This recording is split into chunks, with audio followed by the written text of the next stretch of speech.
Welcome, brave listeners, to a place where fear finds its final destination, where the line between fiction and reality fades into a shadowy blur. You've stepped into a world where your deepest anxieties come alive, not just in the recesses of your imagination, but in the very fabric of the stories you're about to hear. In this journey, the tales you'll encounter are more than just words. They're whispers in the dark, echoes of dread that linger long after the last note fades.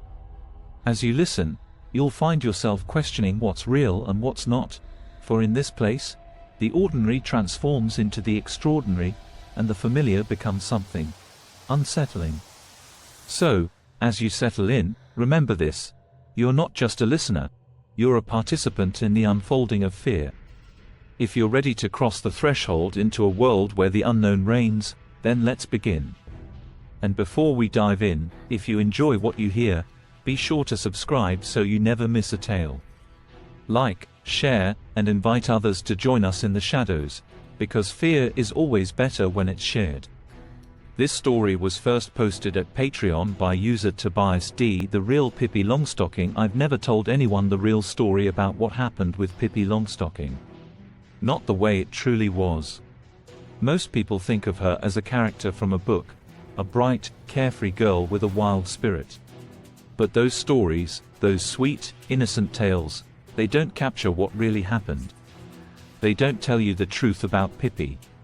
It all began the year that strange girl appeared in our small village. The house at the end of the road, Villa Vilcolor, had been abandoned for as long as I could remember. It was one of those places that everyone avoided, with its overgrown garden and windows that seemed to watch you as you passed by. No one knew who had owned it, or why it had been left to rot, but we all felt an unease whenever we went near it. Then one day, without warning, Pippi was just there. No one saw her arrive. No moving trucks, no new family introducing themselves to the neighbors. One day the house was empty, and the next, it was like she had always been there. She was unlike anyone I had ever met. Wild red hair in two stiff braids, strange mismatched clothes, and a laugh that echoed down the street like a song you couldn't quite place. Tommy and I were curious, of course. Everyone was. How could you not be? Pippi was like something out of a dream, or maybe a nightmare, but we didn't realize that until it was too late. Tommy was the first to approach her. He was always the braver one between the two of us, always eager for an adventure. Pippi welcomed him with open arms, inviting him into her strange world. At first, it was all fun and games. She had a horse she could lift with one hand, a monkey that seemed too clever for its own good, and stories of faraway places that felt like they had been pulled from a different reality. I was hesitant, but Tommy urged me to join them. It seemed harmless enough at first, like we had stepped into a fairy tale. But things weren't right at Villa Vilcolor. There was something off about Pippi, something I couldn't quite put my finger on.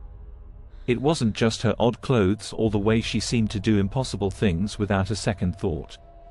It was in the way she looked at us, her bright green eyes a little too intense, her smile a little too wide, like she was playing a game that only she knew the rules to. It started small, shadows that moved where they shouldn't, whispers that seemed to come from the walls themselves. Pippi would laugh them off, saying it was just our imagination, but the more time we spent with her, the more those little things started to pile up. She knew things she shouldn't have known, like what we dreamed about at night or the secrets we never told anyone. And then there were the nights. One evening, after our parents had gone to bed, Tommy and I decided to sneak out to see Pippi. She had invited us to Villa Vilcolor after dark, promising us something special. When we arrived, the house seemed even more imposing than usual, its windows glowing with an eerie, unnatural light. Pippi greeted us at the door, her smile as wide as ever, and led us inside. The rooms were filled with strange objects, old books with symbols I didn't recognize, old trinkets that hummed with an energy I could feel in my bones. Pippi led us to a back room, one I had never seen before. The walls were covered in strange drawings, symbols and shapes that made my head hurt if I looked at them too long. In the center of the room was a circle drawn on the floor, filled with those same symbols. Pippi told us to stand in the circle, saying it was all part of the game. Tommy, eager as ever, stepped in without hesitation. I wanted to follow, but something held me back, a feeling deep in my gut that screamed at me to run. As soon as Tommy was inside the circle, the room grew colder, and the symbols on the walls began to glow with that same sickly light. Pippi's smile faded, her expression turning blank, almost empty, as she began to chant in a language I didn't understand. The words were harsh, grating, and they seemed to vibrate in the air around us. I tried to pull Tommy out of the circle, but he was frozen in place, his eyes wide with fear.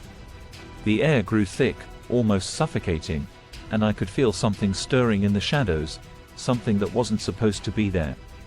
Pippi's voice grew louder, more frantic, and the room seemed to close in around us. I screamed at Tommy to move, to run, but he didn't. He just stood there, staring at Pippi like he was caught in a trance. And then, as quickly as it started, it was over. The light faded, the air returned to normal, and Pippi's smile returned, like nothing had happened at all. She clapped her hands and said the game was over, leading us out of the room and back to the front door. But Tommy wasn't the same after that night. His eyes, once full of life, were dull, empty. He stopped talking, stopped sleeping, and spent hours staring out of his window towards Villa Vilcula.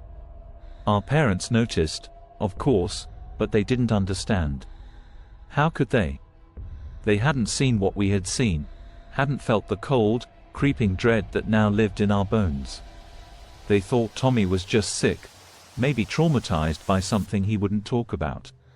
They never suspected the truth. Tommy started disappearing at night, sneaking out to Villa Vilcula when everyone else was asleep.